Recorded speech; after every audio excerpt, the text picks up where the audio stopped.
ভাই, আশা করি ভালো আছেন এবং ভালো থাকবেন এবং ভারতের মুসলমানের উপরে যারা অত্যাচার করতেছেন তাদের বিরুদ্ধে কিন্তু বললি বাংলাদেশের মুসলমান যদি একবার যদি লড়ে তাদের কিন্তু অবস্থা কিন্তু খেয়াল শোনা যাবে।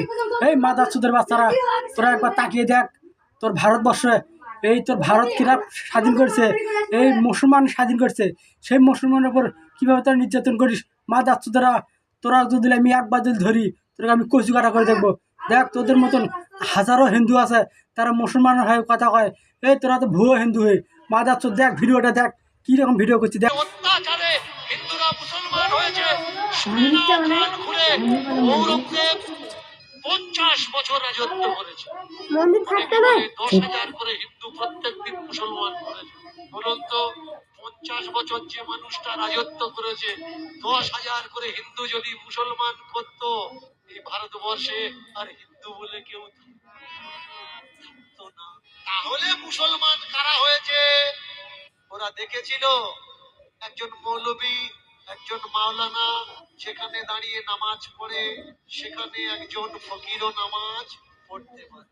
একজন মৌলবী, একজন মাওলানা, একজন হাফেজ, একজন আলেম, একজন তারা যেখানে বসে খায়, একটা ফকিরও তার পাশে বসে খেতে পারে।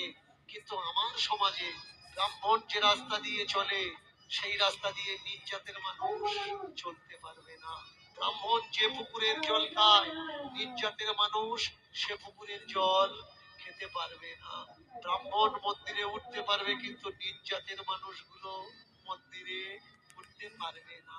আমাদের উচ্চ বর্ণদের অত্যাচার সহ্য করতে না পেরে এরা মুসলমান। এটাই হচ্ছে ইতিহাস, আগে জানা না। ভাই, আশা করি ভালো আছেন এবং ভালো থাকবেন এবং ভারতের মুসলমানের উপরে যারা অত্যাচার করতেছেন তাদের বিরুদ্ধে কিন্তু বললি বাংলাদেশের মুসলমান যদি একবার যদি লড়ে তাদের কিন্তু অবস্থা কিন্তু খেয়াল শোনা যাবে। এই মাদারচোদের বাচ্চারা, তোরা একবার তাকিয়ে দেখ তোর ভারতবর্ষে, এই তোর ভারত কিরা স্বাধীন করছে, এই মুসলমান স্বাধীন করছে, সেই মুসলমানের উপর কীভাবে তোরা নির্যাতন করিস। মাদারচোদেরা, তোরা যদি আমি একবার যদি ধরি তোকে আমি কচু কাটা করে দেখবো। দেখ তোদের মতন হাজারো হিন্দু আছে, তারা মুসলমানের হয়ে কথা কয়, এই তোরা তো ভুয়ো হিন্দু হয়ে মাদারচোদ। দেখ ভিডিওটা দেখ, কিরকম ভিডিও করছি দেখ। অত্যাচারে হিন্দুরা মুসলমান হয়েছে। ঘুরে ঔরঙ্গজেব 50 বছর রাজত্ব করেছে। 10,000 করে হিন্দু প্রত্যেকদিন মুসলমান করেছে।